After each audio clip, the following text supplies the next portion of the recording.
doctor. Es Francisco Cantú. Pues vamos a continuar con la dinámica. Les pedimos de favor que nos manden sus preguntas para que al final podamos responder. Tenemos hasta las 7 de la noche, porque después viene la clausura, entonces igual tenemos el tiempo medido y por eso les requerimos que con tiempo manden sus preguntas. Muchísimas gracias y adelante, doctor, bienvenido. Muy amable, gracias. Buenas tardes.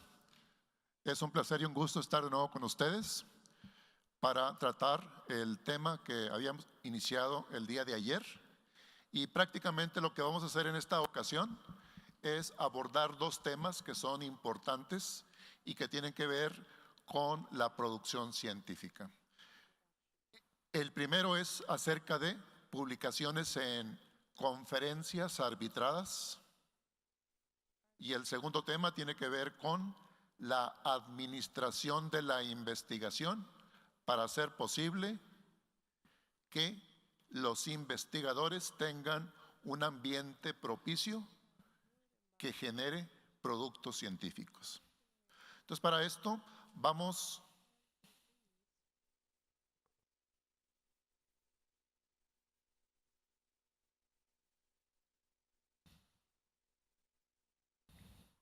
parece que no quiere funcionar. ¿Pueden ayudar con el clicker?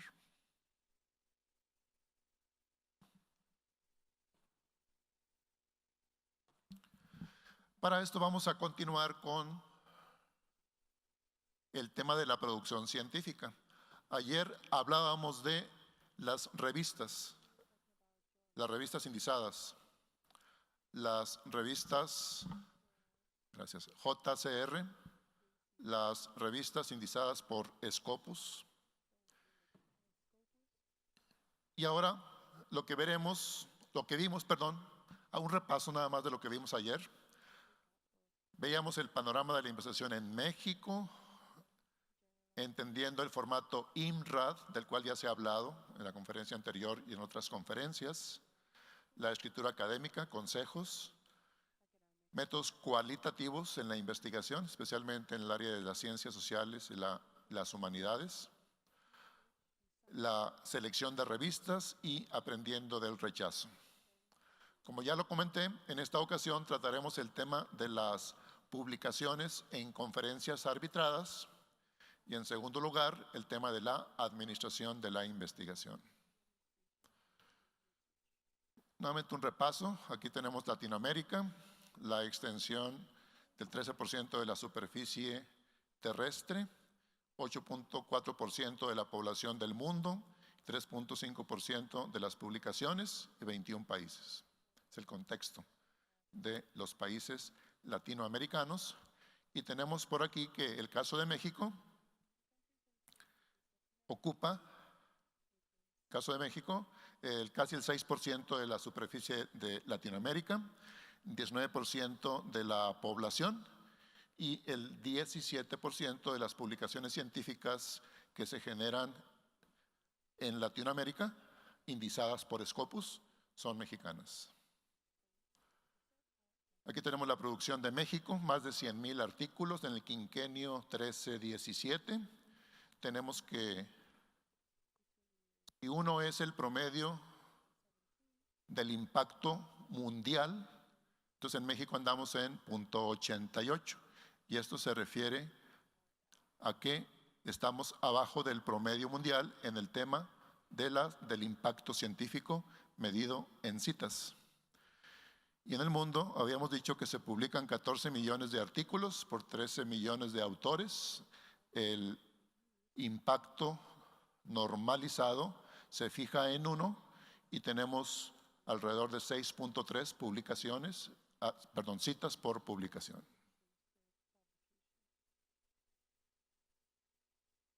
Las áreas en las que más se publica en México incluyen la medicina, las ingenierías, las ciencias tecnológicas y algunas ciencias como la física, las matemáticas, las ciencias de la computación.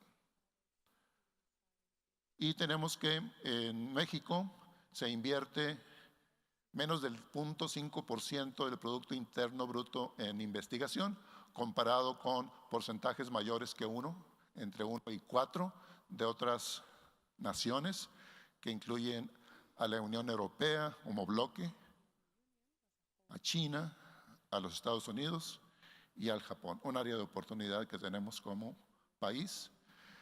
Y por lo tanto, lo que esto dice es que el número de sistemas nacional de investigadores idealmente debería ser mucho mayor que el que tenemos para hacerlo proporcional al tamaño de la población en México, que son cerca de 130 millones de habitantes. Y también que las universidades necesitan mostrar más su investigación, su producción científica, ver cómo se hace visible las publicaciones a nivel internacional. Como decíamos ayer, el inglés es una barrera, el idioma es una barrera, pero hay medios y maneras de poder superar esta desventaja. La UAP es una universidad de investigación sumamente reconocida, pero tiene problemas como muchas universidades mexicanas y latinoamericanas con las variantes de nombre, como lo comentábamos ayer. Entonces es conveniente iniciar una estrategia de unificación de nombres para hacer justicia a toda la producción que tiene una institución como la UAP. Están las áreas en las que publica la UAP y el desempeño que tienen en distintos rankings de investigación. Entonces, este fenómeno de los rankings que se comentaban ayer, hoy en la mañana, es algo que incumbe a todas las instituciones nacionales y no es por el tema del ranking en sí mismo, sino como decía ayer, son oportunidades de reconocer las debilidades internas, trabajar en ellas, reconocer las fortalezas y apuntalarlas para dar un mejor servicio a los alumnos, a la industria y en general a la sociedad. Hablemos sobre publicaciones en conferencias arbitradas. Este es un artículo, una estrategia para transferir sistemas expertos, su tecnología a la industria. Esta fue mi primera publicación en una conferencia arbitrada en 1990. Entonces hay sentimientos de alegría cuando se publica el primer artículo de revista, como lo comenté ayer, pero también cuando se publica el primer artículo de conferencia. Entonces es un artículo que se publicó en la IEEE, una conferencia efectuada en Bethesda, Maryland, en los Estados Unidos. Tiene el título, el abstract y los datos bibliométricos. Y estos datos bibliométricos son los que van a las bibliotecas y también lo que es el seguimiento medido en términos de las citas que va recibiendo a lo largo del tiempo. Entonces, el impacto de la investigación científica básicamente son las citas, quién te está citando, quién te está leyendo, y podemos decir que es la prueba de fuego para ver si tu investigación está teniendo aceptación. Los artículos de conferencia son también parte del desarrollo de un investigador a lo largo de su vida como investigador en una institución.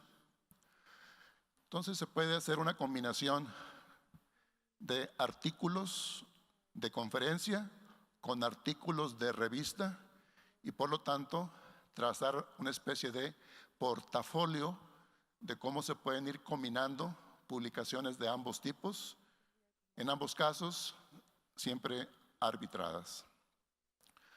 Entonces, lo que tenemos por aquí es que algunos artículos de conferencia pueden convertirse, pueden extenderse, pueden refinarse para convertirlos en artículos de revista. Este artículo que se publicó en 1990, el año siguiente se convirtió en un artículo de revista, pero hubo un cambio de nombre, una extensión. Básicamente el trabajo estaba hecho, pero se tuvo que hacer más extensivo el tema del método, el tema de los datos y el tema del impacto de la propuesta del artículo. Y también está el tema de que los artículos de conferencias arbitradas son parte de lo que se conoce como el publica, publish or perish, publica o muere académicamente.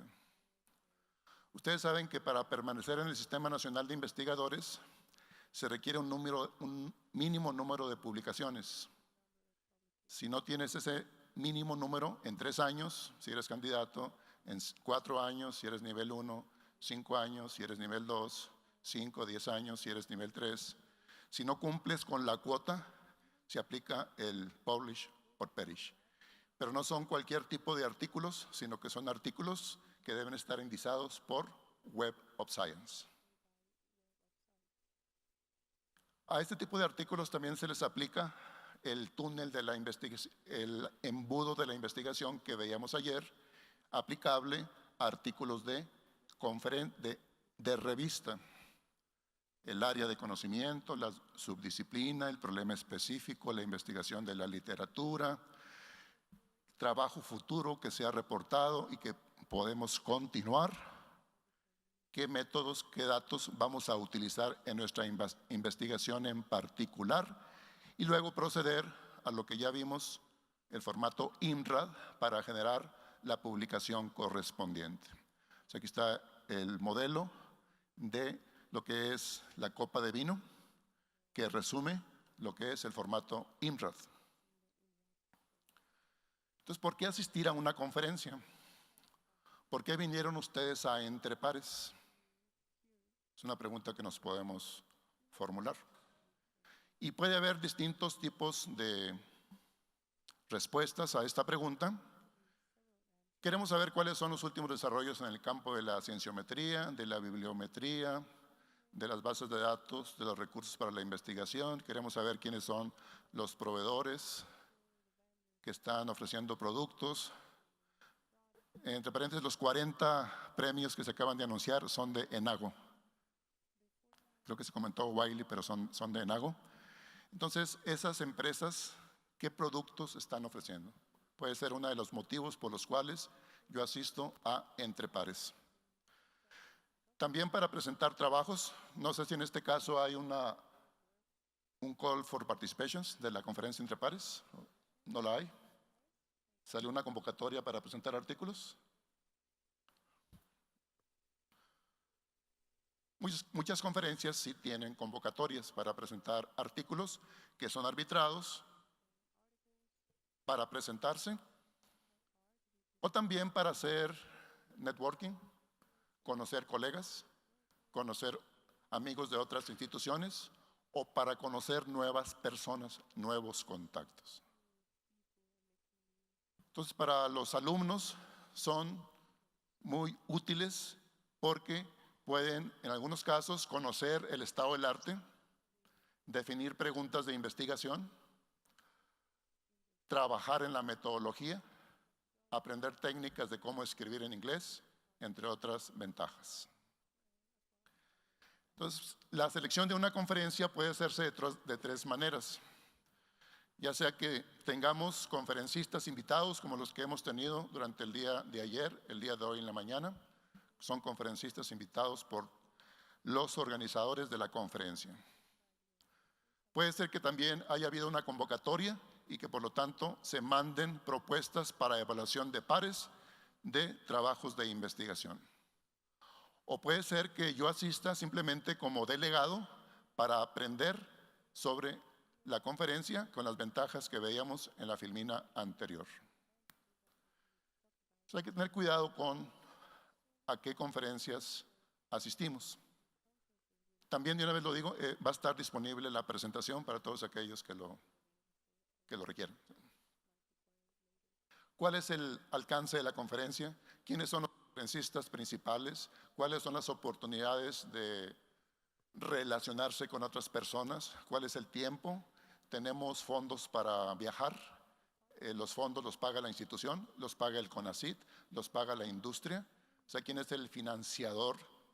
¿El costo cuánto es? La localización. Está en Puebla, está en Toluca, creo que está en Veracruz o está en Ciudad Juárez. ¿Cuántas sesiones hay? ¿Son en paralelo? ¿Quién más va? El formato se refiere a pláticas plenarias, pláticas paralelas, talleres. Entonces, en general, lo que debemos tener en cuenta es que una conferencia, por lo general, genera memorias conocidas como proceedings. Esas memorias o esos proceedings también son sujetos de indexamiento. Tanto Scopus como Web of Science tienen bases de datos para indexar proceedings. Y por lo tanto, se aplica también los conceptos que hemos visto para revistas al tema de los proceedings. Normalmente un proceeding tiene un ISBN, que es el tratamiento como si fuera de un libro. El ISBN se aplica a libros, mientras que el ISSN, que es serial, se aplica a revistas periódicas. Entonces, seleccionando la oportunidad correcta, conferencias nacionales, conferencias internacionales. Mucho depende también del trabajo que haya presentado, si está en inglés, si está en español, si si esta conferencia es arbitrada, no es arbitrada, va a haber memorias, va a haber proceedings, los costos. Aquí está un comparativo de una conferencia nacional versus una conferencia internacional. Preparar la conferencia, vamos a suponer que ya hicimos la investigación, ya identificamos las preguntas, ya trabajamos el formato IMRAD, generamos el manuscrito. Ese manuscrito fue revisado por alguien que habla inglés. Entonces, recibimos la carta de aceptación del artículo y empezamos la planeación, el trámite de los viáticos, el conocer la burocracia interna de las instituciones para solicitar el fondeo correspondiente y preparar la conferencia. ¿Qué tenemos que hacer para preparar? Puede haber dos tipos de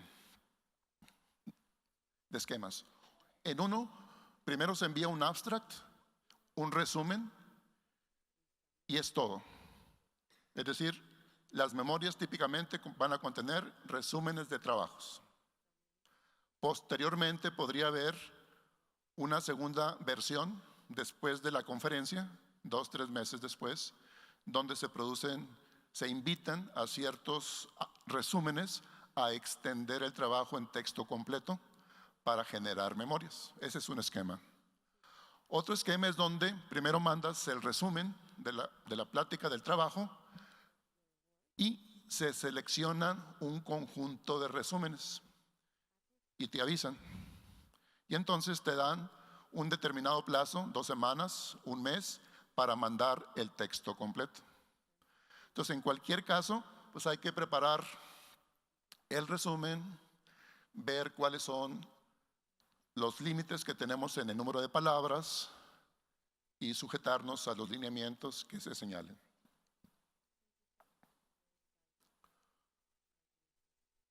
Si te piden el texto completo, entonces enseguida viene el artículo completo. El artículo puede ser típicamente de 6, 8, 10 páginas y hay también ciertos lineamientos que se deben seguir y típicamente se aplica el formato IMRAD para definir la estructura del texto completo del artículo.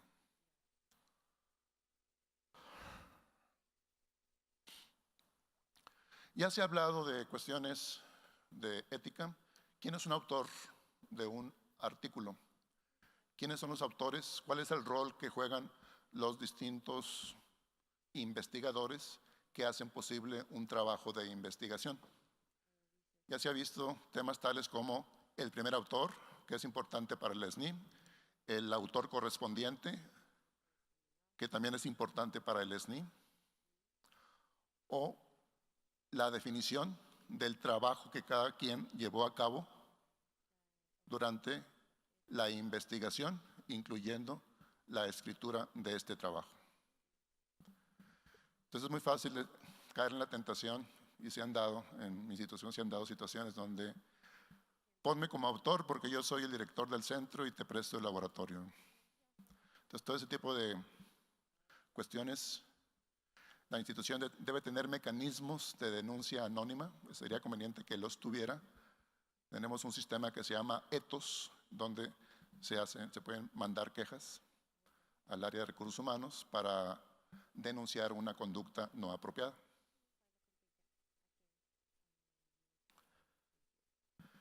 Entonces aquí lo que tenemos que hacer es cuando vas a la conferencia como delegado, vas como autor, vas como conferencista invitado, pues hay que tomar en cuenta una serie de medidas. Por ejemplo, el traer las tarjetas de presentación, el traer el currículum vitae, por si se ofrece. Las tarjetas de presentación a veces pueden venir en el celular y transmitirlas electrónicamente, sobre todo los nativos digitales lo entienden mejor. O también podemos tener algunos otros señalamientos, tales como el tipo de indumentaria que se acostumbra para asistir a la conferencia y cosas de ese tipo. Es común que a veces en la misma conferencia haya dos tipos de presentaciones. Las presentaciones plenarias, las presentaciones de artículos regulares, pero frecuentemente se dice, tu artículo no puede ser presentado como un artículo regular, pero te damos oportunidad de que lo presentes como un póster, como un cartel. Entonces, si ese es el caso, a veces pueden ser buenas noticias, sobre todo para estudiantes, para alumnos que están haciendo estudios de maestría, que se están entrenando, que están haciendo estudios de doctorado, y es muy formativo la participación en la presentación de pósters y presentaciones orales. Pues aquí tenemos básicamente una presentación oral, es una ponencia típicamente. Un póster, pues tienes que prepararlo. Tienes que preparar la hoja, tienes que diseñarla, hay lineamientos para incluir figuras, para incluir textos. Y también la presentación puede ser en una sesión de cóctel, donde se están sirviendo bebidas, los autores están parados junto al póster y la audiencia está circulando. Se paran 5 minutos, te preguntan sobre tu trabajo y continúa. Entonces hay que planear el póster, seguir las especificaciones, mantener una buena combinación de imagen, de texto. El 1 a 1 quiere decir la mitad texto, la mitad imágenes. El 1 a 2 quiere decir 33% de imágenes, 64% de texto, cosas de ese tipo. Cuidar los colores, cuidar el lenguaje, no dar información demasiado técnica, incluir el nombre de los autores dentro del póster. Y actualmente ya se están acostumbrando los pósters electrónicos. En lugar de comprar un cartel, mandarlo a imprimir, lo que haces es, pues llevas un USB y en la conferencia se presentan pantallas donde tú haces la presentación del póster. Entonces es más dinámico, es un póster dinámico. Es el e-póster o un flash poster presentations, que también son otra modalidad de las presentaciones de póster. Entonces hay que revisar varias cosas, el diseño, cuánto le vas a dedicar a cada filmina, cuando es una ponencia,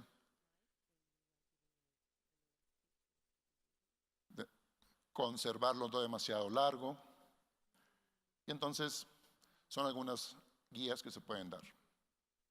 Diseñar las presentaciones. ¿Qué podemos decir sobre este tema?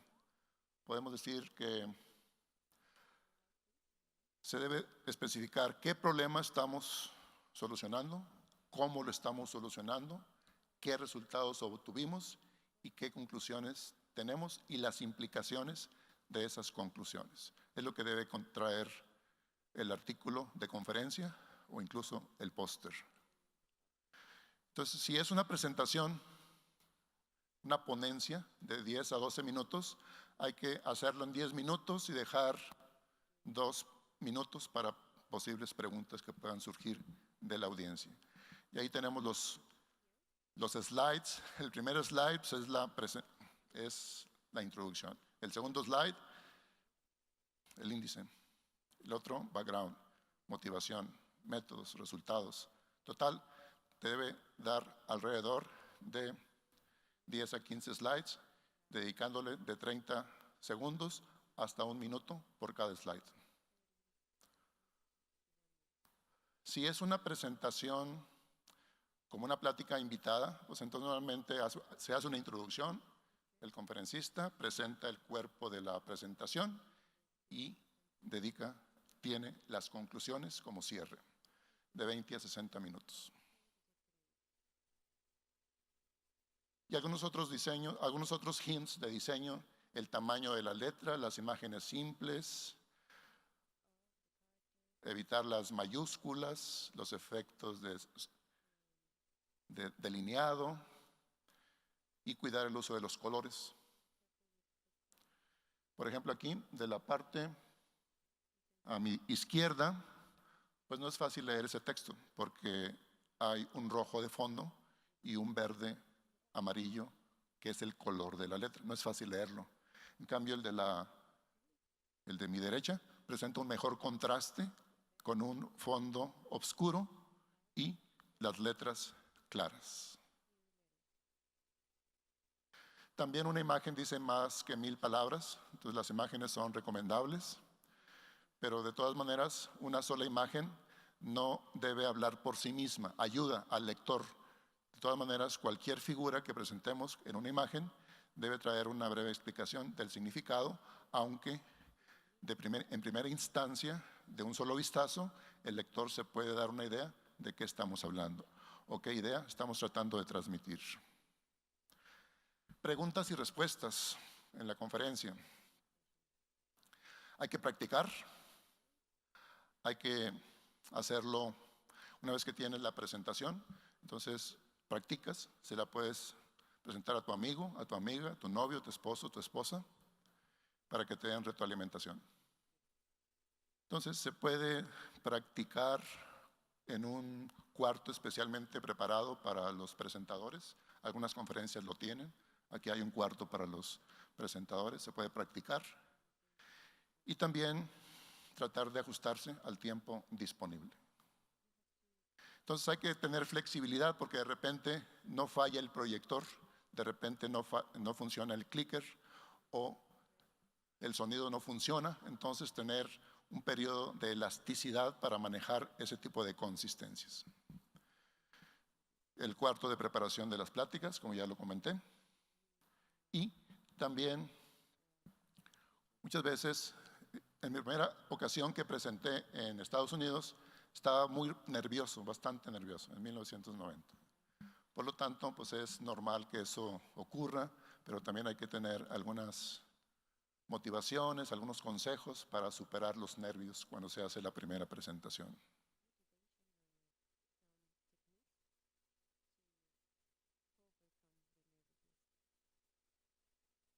Entonces hay que prepararse bien, no comer demasiado, aunque a veces sirven muy buenas comidas en las conferencias.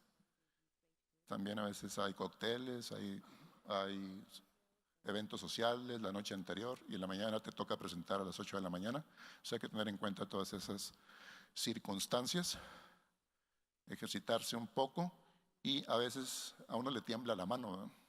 Entonces un consejo que se da es si tengo aquí el apuntador láser, no sé si esto tenga apuntador láser, pero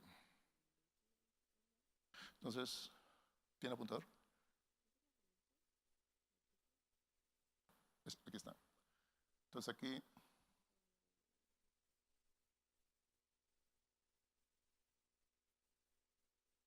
bueno, entonces a veces estamos tratando de apuntar algo sobre la pantalla y la mano nos tiembla.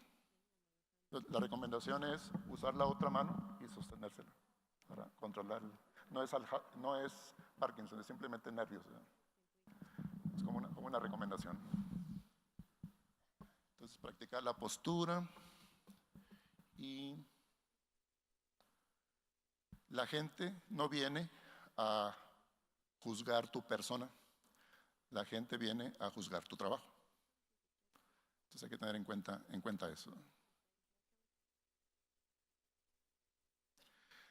Algunos tips unos consejos para aquellos de nosotros en donde el inglés no es nuestra primera lengua, no es la lengua nativa. ESL quiere decir English as a Second Language. Entonces hay muchos investigadores para los cuales el inglés no es su primera lengua. Entonces hay que estudiar, hay que practicar.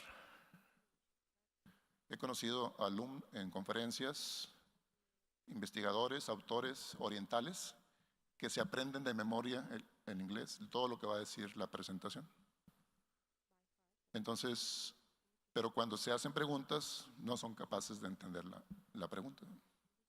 Pero son consejos que se pueden seguir para poder hacer una presentación y para poder transmitir el mensaje que se quiere transmitir, los descubrimientos o el impacto de la investigación.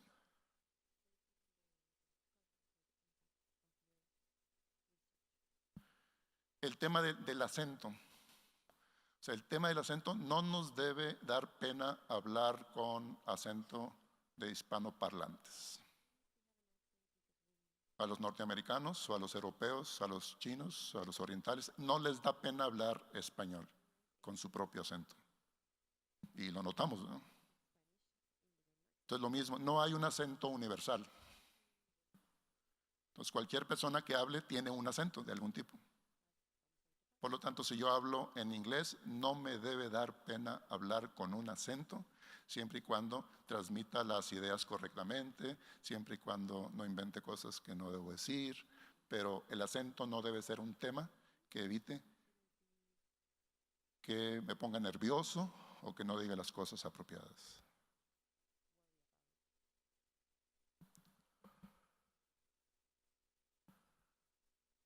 Entonces las preguntas son importantes porque pueden tocar aspectos que no hayas pensado en tu investigación. Entonces son una retroalimentación importante. Aquí están los 3 pasos: repetir la pregunta, responder y revisar si se entendió. Muchas veces se hace una pregunta y no se entiende me he dado cuenta durante la mañana o en la tarde que la audiencia hace preguntas y me doy cuenta que no se entendió la pregunta. Entonces, por eso la retroalimentación es conveniente para decir, ¿entendí correctamente la pregunta o estoy dando una respuesta a otra pregunta?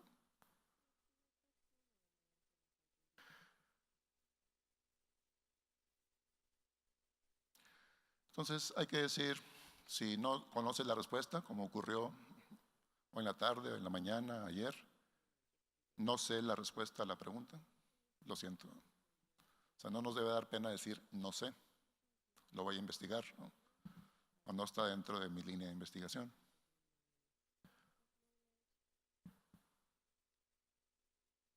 Y finalmente, el networking, el aliarnos con otros, conocer otros colegas, conexiones formales e informales. Entonces, son muy buenas para los proyectos de investigación, para oportunidades de financiamiento a futuro.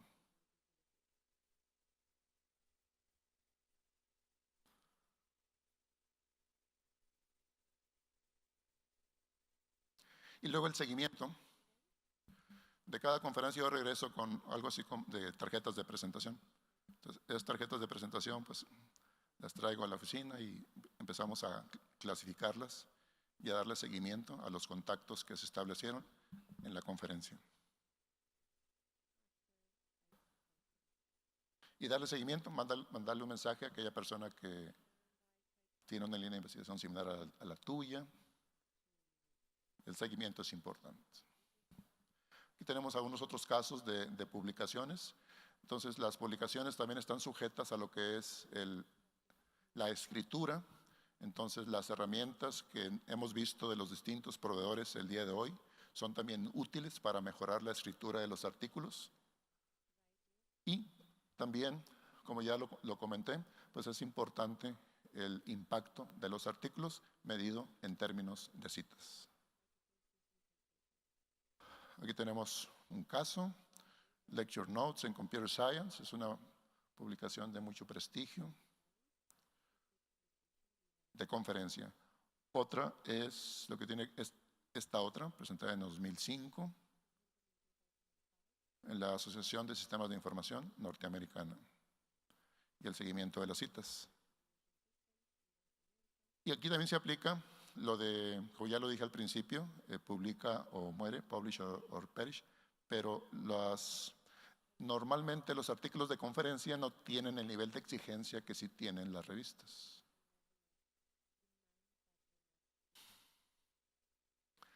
También hay rechazos en las conferencias de los artículos. Lo mismo que se dijo para los artículos de revista es aplicable para los artículos de conferencia y de proceedings. Pues hay etapas de la revisión. También tenemos un proceso de revisión por pares similar. Normalmente una conferencia tiene un cuerpo editorial y se hace la revisión por pares de 2 o 3 y se toma una decisión por mayoría. Y lo mismo que dijimos para los revisores de artículos de revista, se aplica para revisores de artículos de conferencia. Okay. Es la primera parte de la plática. Entonces, 6:05. En la segunda parte de la plática, lo que quisiera hacer es ahora ponerme del otro lado, ponernos del otro lado. Hasta ahora hemos hablado de lo que tiene que ser el investigador, lo que tiene que ser el autor, lo que tiene que hacer el profesor. Ahora lo que voy a mencionar es qué ayudas debe recibir el profesor, qué ayudas debe recibir el investigador para ayudarle, para ayudarle a conseguir sus metas, sus planes, sus objetivos anuales o quinquenales. Entonces, para eso vamos a hablar del concepto del ecosistema de investigación, un ecosistema de investigación e innovación. Aquí está una referencia, la parte inferior. Aquí están listadas las componentes. El elemento fundamental es profesores, investigadores de tiempo completo, posiciones, es decir, profesores con grados doctorales dentro del cuerpo académico. También tenemos lo que sería no estar sobrecargado con la docencia, tener tiempo para hacer investigación, o sea, no dar 20 horas a la semana frente a grupo, porque entonces ya no hay tiempo de hacer investigación. Necesitamos también tener programas doctorales fuertes, preferentemente acreditados por PNPC, para que los alumnos puedan recibir la manutención. Posiciones postdoctorales. CONACYT saca periódicamente convocatorias para posiciones postdoctorales. Equipamiento para la investigación de distintos tipos, la colaboración internacional, las ayudas para las publicaciones científicas que ahorita vamos a mencionar, el ecosistema para hacer innovación y emprendimiento de base tecnológica en base a las tesis, en base a los proyectos de investigación, en base a las patentes que se generan de la investigación. La evaluación, ya se ha hablado de la evaluación, en esta conferencia está dedicada al tema de la evaluación. Entonces todo esto es parte del ambiente de investigación que una institución debe desarrollar y esa es responsabilidad de los directivos. Y algunos otros objetivos, ayudarle a los profesores con bases de datos, bueno, pues que la biblioteca se encargue de comprar Scopus, que la biblioteca se encargue de comprar lo que es Web of Science, las herramientas de búsqueda que se requieren, una función de la biblioteca, aprender sobre revistas, futuras colaboraciones, prácticas, cómo estructurar los papers, qué estilo pide la revista, el AMA, el APA, el JAMA, el MLA, los softwares para manejar las citas, aquí hay unos ejemplos. Asegurarte que se incluyen los reconocimientos, sobre todo la institución que te está financiando cuando el artículo es publicado. Y también las cuestiones que ya mencioné acerca de autoría. Debe haber lineamientos dentro de la institución para resolver todo este tipo de posibles potenciales conflictos. Asegurarse que todos los miembros de la institución tengan el ORCID, un identificador único para Scopus o para Web of Science, entendiendo qué son los cuartiles, aprender a manejar los rechazos, lo que ya se ha dicho de las revistas de acceso abierto, aprender el DOI, qué es el DOI, las prácticas de manejo del DOI, estrategias para recibir citas, como ya las pláticas que hemos escuchado, estrategia mercadotecnia digital. Las herramientas bibliométricas, y el monitoreo de los factores de impacto y cienciometría. Entender lo que son la cienciometría y las métricas alternativas. Y ejemplos, esta es la página de NAU que tiene muchas ayudas de cómo estructurar una publicación. Les recomiendo que la visiten, aquí está la liga.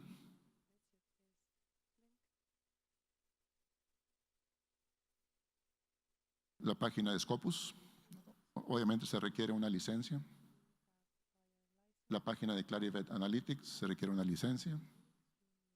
La página de Google Académico, Google Scholar, no requiere una licencia de acceso libre. Yo le pido a todos mis alumnos que se den de alta, tanto en Google Scholar, los de carrera, los de maestría, los de doctorado, que se den de alta para empezar a tener visibilidad internacional. Y también que se den de alta en ResearchGate, la red social de investigación.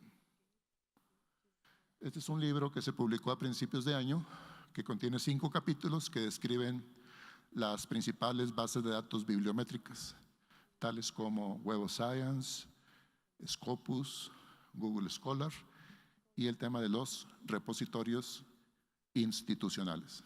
Ahí es donde están los datos guardados, ahí es donde hay que hacer minería de datos y minería de procesos. El tema del fondeo, decía que CONACYT pues no tiene los fondos suficientes para apoyar a toda la comunidad científica mexicana, pero pues resulta que hay mucho dinero por fuera. Hay también mucho dinero en la industria, aunque son complicados los grants con la industria, pero hay bases de datos de agencias financiadoras. Aquí tenemos algunos ejemplos. Entonces, lo que desarrollamos fue una oficina una persona a tiempo parcial que se dedica a investigar las oportunidades de financiamiento a nivel internacional. A identificar las bases de datos, aquellas que son públicas, aquellas que son privadas, el costo de la licencia, para poder tener esa información, poder procesarla, hacer inteligencia y poder recomendarle a los profesores que si CONACYT no les aceptó la propuesta de ciencia básica, reformateen la propuesta y la manden a alguna de estas agencias. Tenemos algunos ejemplos. Aquí tenemos más agencias que financian la investigación.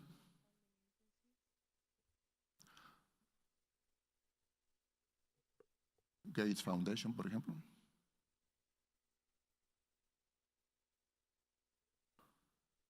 Aquí tenemos un ejemplo del NIH. ¿Alguien tiene algún grant del NIH con el cual se haya trabajado? Sobre todo del área de medicina, de las áreas médicas. Los profesores de las áreas de medicina han aprendido a aliarse con instituciones norteamericanas para ser copartícipes de este tipo de financiamientos. Tenemos varios ejemplos.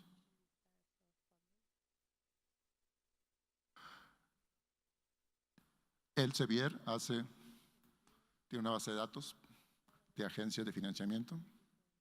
Mendeley, Pivot, Grants.gov, Grant Search, Grant Forward, Research, Grant Select, son buscadores o son páginas que te ayudan, que te dicen qué oportunidades de financiamiento hay a nivel internacional. Aquí tenemos algunos ejemplos para encontrar fondeo internacional, encontrando oportunidades. Aquí hay más de 20,000 oportunidades de financiamiento. Hay que crear una cuenta, registrarse, un password, etcétera, etcétera, para tener acceso a la información.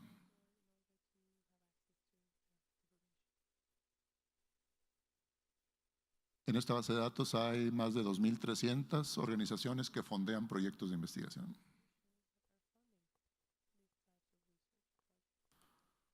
Aquí tenemos otra, la de Elsevier.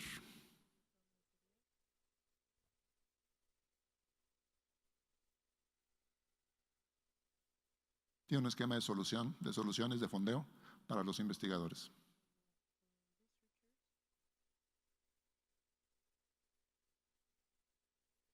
Aquí tenemos Grant Select, otra manera de encontrar agencias que financian la investigación de tipo internacional.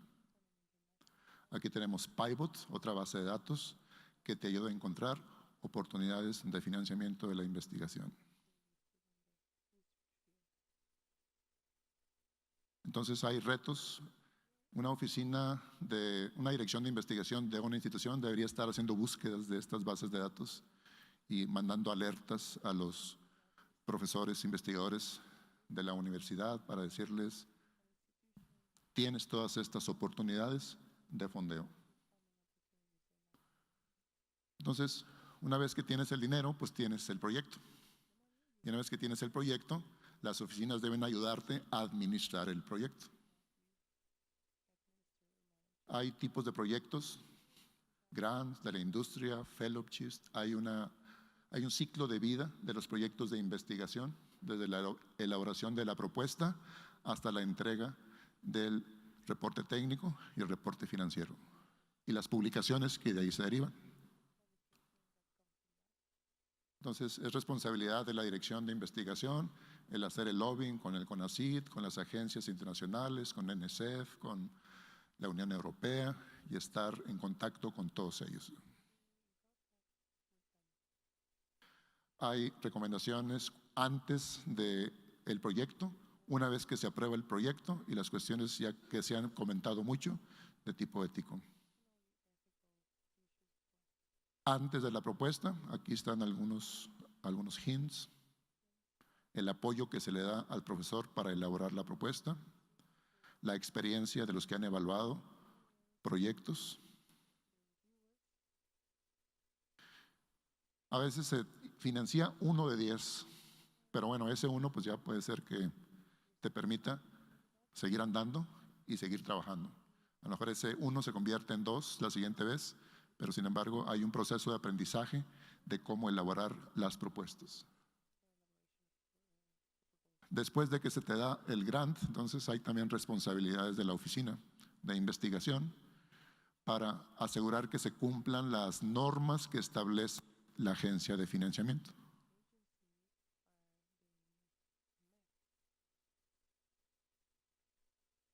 Que se abra la cuenta, que se sigan ciertos principios de costos, el manejo de la divisa, qué pasa si hay fluctuaciones del dólar contra el peso, el pago del IVA, que muy seguido se nos olvida en los proyectos de investigación. La administración financiera, represupuestar cuando hay cambios en la cotización del dólar. Y los productos, publicaciones, patentes, cómo administrarlas dentro de la misma dirección de investigación.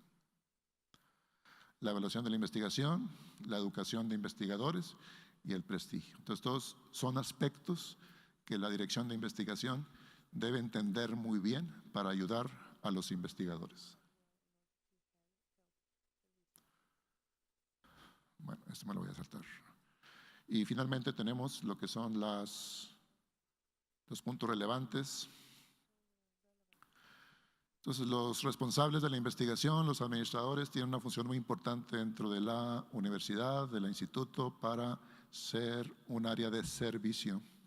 No debe ser un área de vigilancia, ni de castigo, ni de ese tipo, sino debe ser un área de servicio para motivar que surja la investigación dentro de la institución.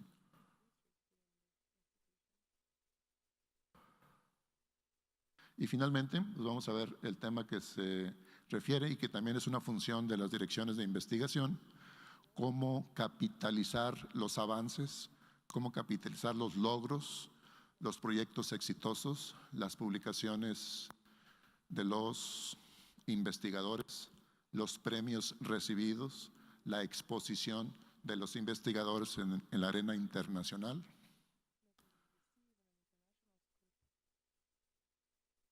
Como ya decía, ¿qué tanta presencia tenemos en redes sociales? Y ha habido varias presentaciones en esta conferencia. Google Scholar, ResearchGate, Academia.edu, Microsoft Academic, LinkedIn, ya se habló en la mañana de esto. Tenemos un sitio en inglés, Normalmente es un problema, es un dolor de cabeza para las universidades el no tener sitios web bilingües.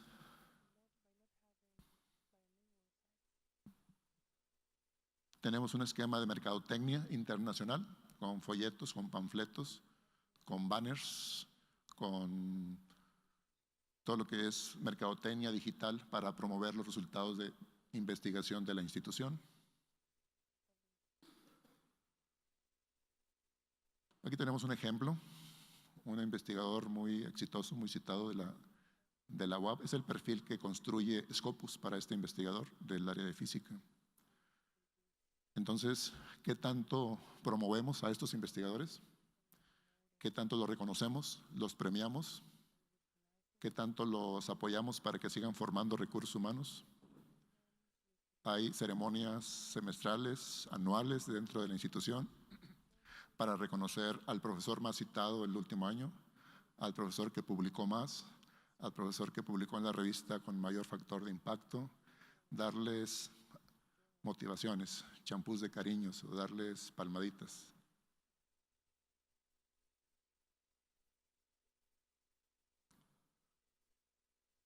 Entonces, eventualmente eso se refleja. Aquí estoy poniendo cómo ha cambiado el perfil del Tecnológico de Monterrey en los últimos 8 años.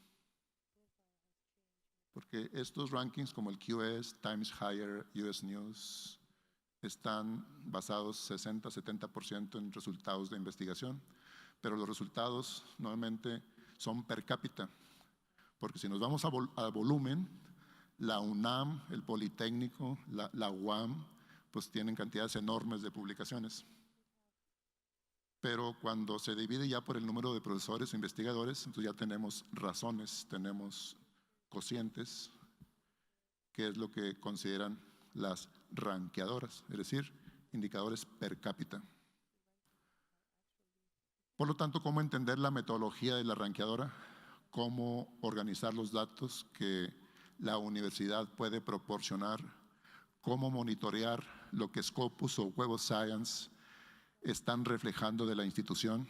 Por ejemplo, ¿se están unificando correctamente los nombres de la institución en la base de datos de Scopus? Todos los artículos que la universidad ha producido están en la base de datos de Scopus, y si no, entonces hacer un proyecto de unificación de nombres. Por lo tanto, estos son simplemente algunas ideas que la Dirección de Investigación puede tomar para entender el contexto internacional, para entender las metodologías, para hacer alianzas, para asistir a conferencias, para hacer networking y para servir mejor a la institución. Esta es la segunda parte del libro que contiene los principales rankings de universidades de investigación. El capítulo 6 tiene una descripción del ranking de Shanghai por los autores del ranking. El capítulo 7 tiene una descripción del ranking de QS por los autores de este ranking, Ben Sauter. El capítulo 8 contiene una descripción de la metodología del Times Higher Education por el cerebro de este ranking, que es Duncan Ross. Simago, escrito por Félix de Moya, que creo que estuvo en la mañana por aquí. Él y sus colegas escribieron este capítulo sobre Simago. No sé qué dijo el TEC de Monterrey, pero bueno, es uno de los autores de este capítulo. Y tenemos también lo que es Webometrics, otro ranking español. QMultiRank, que es un ranking europeo de universidades europeas. Entonces, los autores de esos capítulos son los creadores de los rankings, que están siendo reconocidos internacionalmente. El 12 habla del US News and World Report y el 13 cierra todo el libro. Esta es una fuente para entender las metodologías de los rankings, para entender en la parte 1 de dónde sacan los datos de las bases de datos de Scopus, de la base de datos de Web of Science, de Google Scholar, Y finalmente, pues nada más quiero dar las gracias y si hay preguntas, pues con mucho gusto las trataremos de contestar. Gracias. Muchas gracias. Gracias, doctor Francisco. Antes de pasar a la ronda de preguntas, pues felicitarte, la verdad, por esta sensibilidad que tienes, por compartirnos tu conocimiento, por lo de ayer, lo de hoy, de poner tu propio ejemplo de que los artículos han sido rechazados y son de tu propia experiencia. Creo que eso es muy gratificante. Agradecemos eso porque nos ayudas a la contribución, a la construcción de construir un nuevo conocimiento. Muchas gracias. Vamos a pasar a la ronda de preguntas. Dice, ¿tiene el mismo valor curricular o institucional un artículo de conferencia contra una de revista, pero ambas indexadas? En algunos casos sí, mucho depende de la disciplina. En el área en que yo me muevo, que es la inteligencia artificial, hay una conferencia de la Asociación Americana de Inteligencia Artificial, la AAAI, que está indizada por Web of Science, por Scopus, pero que son proceedings. Y publicar en estos proceedings, en estas memorias, en esta conferencia, es mucho más difícil que publicar a veces en las mejores revistas de inteligencia artificial. Gracias. Entonces, depende de la disciplina. Depende de la disciplina. Sí. Muchas gracias. ¿Qué probabilidad de éxito en la investigación tiene un investigador que no tiene tiempo completo en una institución? ¿Cuál es tu opinión y recomendaciones sobre esto, ya que la tendencia en las universidades es contratar a menos tiempos completos y tener más profesores por asignatura? Es muy difícil, cuesta arriba, el hacer investigación cuando se tiene una carga docente excesiva. Sin embargo, hay profesores que han logrado manejarlo. Hay profesores que dando 4 clases al semestre son actualmente niveles 3 del Sistema Nacional de Investigadores, pero porque ellos han reconocido que la investigación es su pasión, es su vida. Entonces encuentran el tiempo, robándoselo, pues no sé a quién, pero lo encuentran y es posible. Pero eso no es sano. Creo que lo ideal es que se adopten políticas institucionales que den el tiempo adecuado para que se pueda hacer investigación. Gracias. ¿Consideras que los consejos para realizar presentaciones orales y o pósters también son aplicables para estudiantes de licenciatura?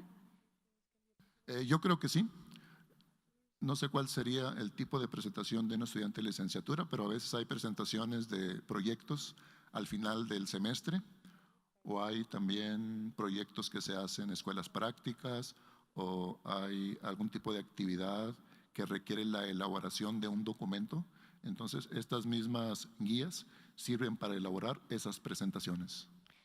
¿Y qué recomiendas a los estudiantes de licenciatura, con esta misma pregunta, para poder prepararse para realizar publicaciones en el futuro? Primero, que se apasionen por la investigación, que encuentren el gusto por la investigación, que vean ejemplos, que vean quiénes son sus, vamos a decir así, sus figuras, sus modelos, que quisieran ser como esas personas.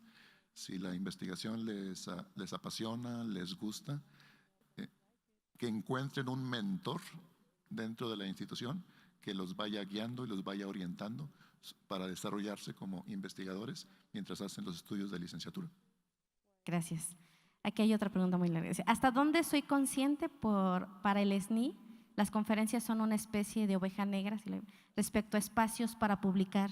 Sin embargo, considerando los largos plazos que implican publicar en una revista indexada, ¿no deberían ser las conferencias un foro atractivo para el impulso de la ciencia mexicana al brindarnos la capacidad de mostrar nuestro trabajo ante diferentes colegas en un tiempo considerable menor?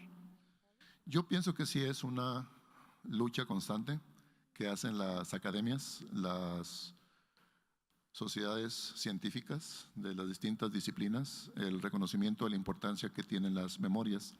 En el 2007 se contaban, por ejemplo, como equivalentes a revistas indizadas, hasta el 2007, publicaciones en Lecture Notes de Springer, que es una serie de proceedings, de memorias, de conferencias internacionales que hasta el 2007 contaban en el SNI como el equivalente a artículos de revistas indizadas. Pero por algún motivo se quitó esa equivalencia y desde entonces las distintas comunidades en las que yo estoy, que es la Academia Mexicana de Computación, la Academia Mexicana de Informática, la Sociedad Mexicana de Inteligencia Artificial, pues estamos insistiendo en que ciertos proceedings deben tomarse en cuenta, por lo que decía, que a veces es más complicado publicar en ciertas conferencias que tienen proceedings que en algunas revistas.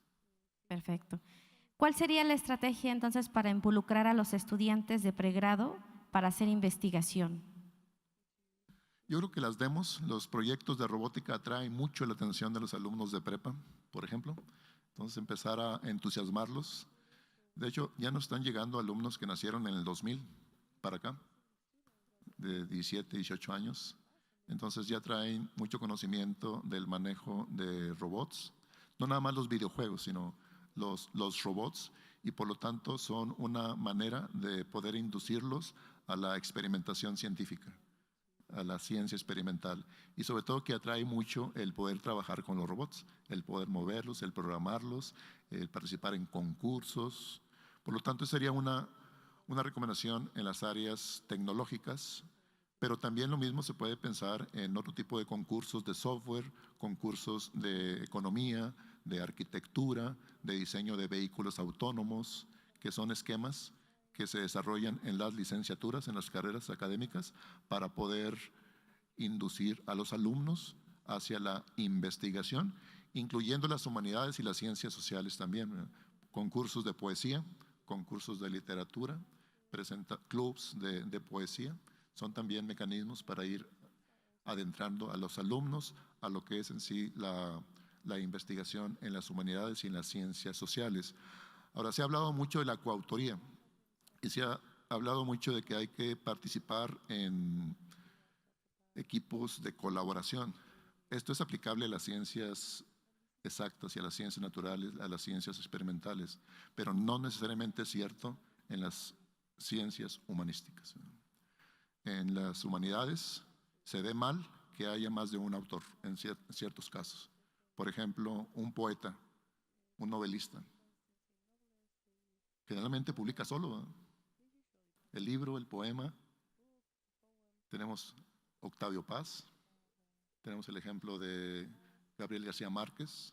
¿Tienen coautores estos grandes novelistas? Pues para pensarlo. A menos que lo analicen, analicen el discurso. Entonces, lo que quiero decir es que la coautoría, el tener colaboración, depende también de la disciplina. Correcto. Pues la mayoría te agradece mucho sobre tu presentación y también nos indican que dónde la pueden encontrar, dónde va a estar disponible. Yo parece que tengo presente que es en Conrecit, van a ponerla en la plataforma, pero no sé si… En Conrecit va a estar disponible, en Enagua también va a estar disponible, pero si me mandan un correo electrónico, con mucho gusto se las comparto. Creo que al principio estaba mi correo electrónico, al principio de la presentación, fcantú@itesen.mx.